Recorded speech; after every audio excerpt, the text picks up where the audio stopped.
Hello students. In this chapter we have discussed in previous lesson about Daniell cell.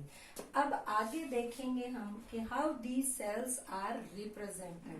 जो हमने Daniell cell देखा था उसमें I have mentioned that zinc metal is dipped in zinc sulphate. इसको हम zinc sulphate में dip करते हैं. जिंक मेटल की rod. This is electrode. Now when these are connected, ये आपका है copper and it is dipped in copper sulfate. Then we have taken one salt bridge. एक हमने salt bridge भी ले रखा है just to maintain the connectivity के लिए. Right? So zinc was numbered. इसको हमने किया zinc is negative and copper is positive electrode. अब जो है जब हम सेल ये रिप्रेजेंट करते हैं how this cell is being represented. Represent करने के लिए द एनोड इज टेकन और written first and then the cathode. तो यहाँ पर एनोड आपका क्या है zinc metal. Now this zinc metal is in contact with this zinc sulfate ions. So there will be electrode potential developed here. So when we are writing this cell, we will write like this. Zinc metal interface में आपके आया ZnSO4 aqueous. यहाँ हम aqueous लगा रहे हैं because this is an electrolyte aqueous और zinc आपका ये solid form में.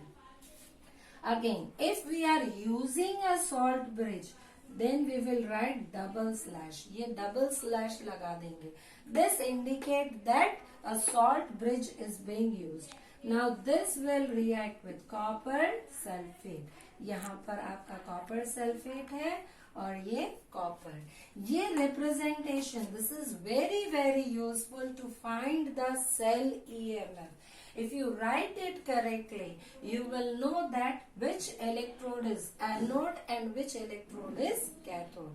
Or further from this, we can find the EMF, electromotive force, or total cell का जो potential है, E cell, that can be determined. Once you know this potential, electrode potential.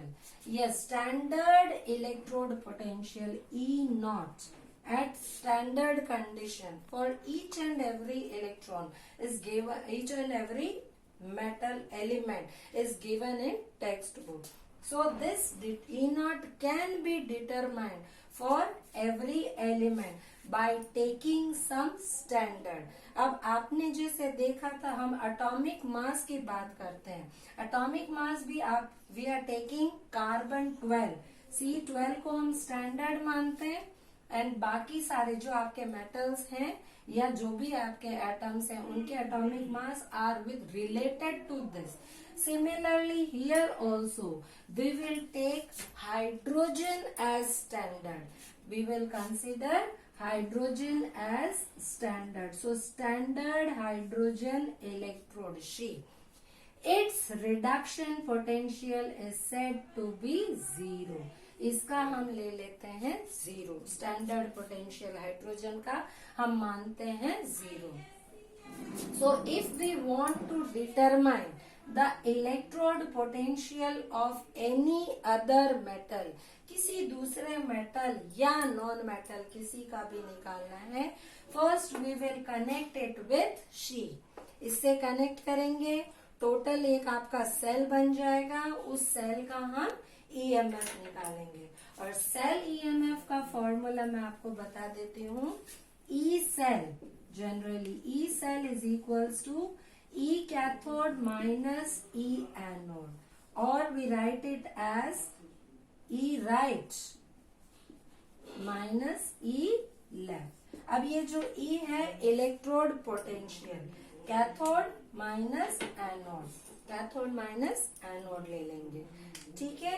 तो इस situation में आपके जैसे zinc और कॉपर है तो इसका अगर हम देखें टेबल आपके दी हुई है एनसीईआरटी बुक में, उसमें देखेंगे जिंक के लिए होता है इलेक्ट्रोड पोटेंशियल 0.76. कैथोड है ना first.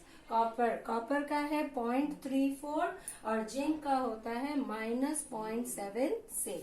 So E copper is your cathode and zinc is your anode. So E cell, Daniel cell के लिए 0.34 minus E left, minus of minus 0.76, that will become around 1.1 volt. इसीलिए मैंने last class में कहा था E cell इसका 1.1 volt है। So if external voltage, अगर हम बाहर से कोई वोल्टेज लगाएं तो कितना वोल्टेज लगाएंगे, 1.1 से ज्यादा लगाएंगे तो रिवर्स हो जाएगा, 1.1 से कम लगाएंगे तो जो आपका चल रहा है सेल चलेगा, और 1.1 लगाएंगे तो current will not flow. Okay, so how this E cell is being determined, तो 1.1 वोल्ट आ रहा है आपका। So this is how we can find E cell. अब जैसे ई सेल है तो किसी भी इलेक्ट्रोड का पोटेंशियल डिटरमाइन करना है, we have to take SHE. Now what is SHE? SHE क्या है? Standard hydrogen electrode. अब हाइड्रोजन तो गैस है, उसकी इलेक्ट्रोड तो हम बना नहीं सकते गैस की, तो हम क्या लेते हैं, प्लैटिनम इलेक्ट्रोड। ये एक आपके प्लैटिनम इलेक्ट्रोड है ऑन विच इसमें एक्टिवेटेड या पोरस ये प्लैटिनम ऊपर लगा हुआ है, and hydrogen gas is bubbled. अब हाइड्रोजन गैस आपने पढ़ा है 11th में, hydrogen is getting adsorbed on the metal surface. ये आपके nickel, platinum, palladium, these are used as catalyst for hydrogenation. कैसे? तो इस प्लैटिनम के ऊपर हाइड्रोजन गैस एड्सॉर्ब हो जाती है, it gets adsorbed on this platinum surface. Now this electrode becomes the platinum hydrogen electrode. This is taken as anode, इसको हम एनोड ले लेंगे। Then this is further connected to your metal, जो भी electrode है आपकी उसका इलेक्ट्रोलाइट लेंगे, ठीक है। अब इस हाइड्रोजन का भी तो कोई इलेक्ट्रोलाइट लेना है, so here we are taking electrolyte any aqueous acid, any aqueous acid. Standard का मतलब है 1 molar, 1 molar we can take HCl, 1 molar acid ले लेंगे तो स्टैंडर्ड कंडीशन हो जाएगी, ठीक है। Now these two are connected, we are taking a pointer, galvanometer या पॉइंटर ले लेंगे, and we will connect it with voltmeter. Voltmeter से कनेक्ट करेंगे because we have to major the volts that are obtained. Now this potential of this hydrogen electrode is taken as 0. So whatever E cell we get, E cell is equals to क्या बताया आपको, E cathode minus E anode। तो anode में हमने hydrogen लिया है, so your E cell will be equals to E cathode। ये तो आपका 0 है, तो जो भी E cell आएगा that will be equals to, or that is the electrode potential of the metal whose potential has to be determined. This is how we can determine the electrode potential of any electrode. अब ये electrode आपकी जरूरी नहीं है metal की ही हो, आप non metal भी ले सकते हैं, लाइक ब्रोमीन। ब्रोमीन के केस में भी ऐसा ही होगा। आप फ्लोरीन ले सकते हैं, क्योंकि गैसेस है तो obviously that will be absorbed on metal surface. तो अगर आप ब्रोमीन भी ले रहे हैं तो वहां भी आपको प्लैटिनम की इलेक्ट्रोड लेनी है, उसके बाद ब्रोमीन उसके ऊपर एब्जॉर्ब हो जाएगा। हाँ, और अगर मेटल्स लेते हैं तो मेटल्स में आप कोई भी मेटल की इलेक्ट्रोड ले लेंगे, dip in its electrolyte solution. This solution should contain the ions of that metal. Electrolyte वो लेंगे उसमें इस मेटल के खुद के आयन्स हो। Take for example zinc metal, zinc sulphate ले लिया या जिंक क्लोराइड ले लिया, ऐसे। तो this is how we can determine the electrode potential of any electrode. Now once we determine the electrode potential, we can find the E cell EMF of any cell. अब accordingly we can arrange the electrode potentials, and that is your reactivity series. आपने reactivity series भी पढ़ा है 10th में और 11th में, which metal can displace another metal. So here also, depending on the electrode potential, we can say which element will be acting as cathode and which element will be acting as anode. अब अगर hydrogen के साथ zinc metal connect करते हैं, then zinc is more reactive than hydrogen. तो zinc क्या क्या करेगा? Zinc will get oxidise. Zinc खुद ऑक्सीडाइज हो जाएगा and it will reduce hydrogen. Hydrogen को रिड्यूस करेगा. In that case zinc will act as anode and hydrogen will act as cathode. Okay, next आते हैं आपका सेल पोटेंशियल निकालने का फॉर्मूला. तो बता ही दिया आपको, E cell is equals to E cathode minus E anode.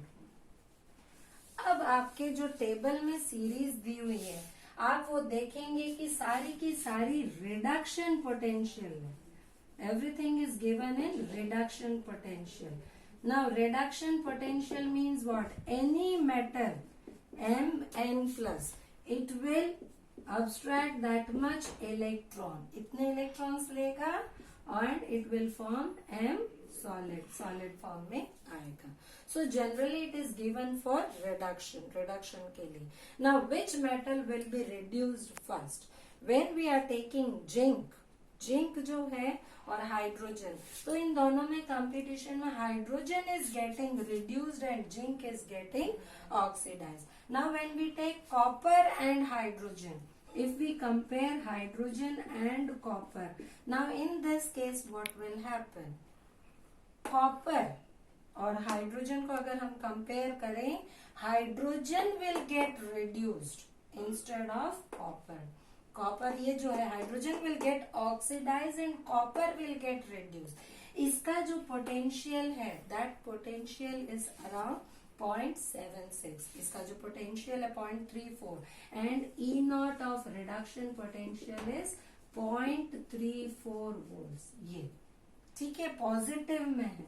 That means what? तो इसका रिडक्शन इजी हो जाता है. जिसका भी रिडक्शन पोटेंशियल पॉजिटिव है, उसका रिडक्शन इजी होता है कंपेयर टू ऑक्सीडेशन. तो यही चीज आपके एक्टिविटी सीरीज में भी है. हाइड्रोजन से नीचे आपके कौन कौन से मेटल्स आते हैं? Copper, silver, gold, platinum, mercury.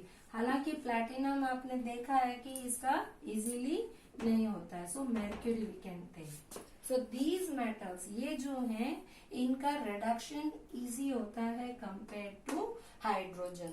So in this case, when hydrogen is made to combine with copper, silver, gold, or it is made to couple, इसके साथ जब couple करते हैं, hydrogen will act as anode and these metal electrodes will act as cathode. ये cathode की तरह behave करेंगे. So when this is made, a cell is constructed by coupling two electrodes. दो electrode को join करते हैं. एक आपका होता है anode और दूसरा होता है cathode. So this is called as couple, redox couple. इसको हम कहते हैं रेडॉक्स कपल. क्यों? क्योंकि एनोड में ऑक्सीडेशन हो रहा है, कैथोड में रिडक्शन हो रहा है. So this is called as redox couple. तो ये आपका रेडॉक्स कपल है. और एक एक जो ये रिएक्शन हो रहा है, that is actually half cell reaction.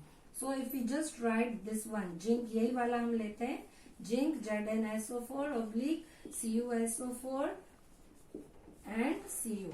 अब इस इक्वेशन में देखिए, जो हमने लेफ्ट में लिखा है, that is your anode. Anode में क्या होगा? At anode what will happen? Zinc is getting converted to Zn2 plus 2 electrons. So loss of electron. This is oxidation. Another one at cathode, what will happen? Cathode में Cu2 plus, it will take 2 electrons and form Cu solid. This is reduction. So overall cell reaction अगर हम बात करें overall की, then what will happen? दोनों को add कर देंगे.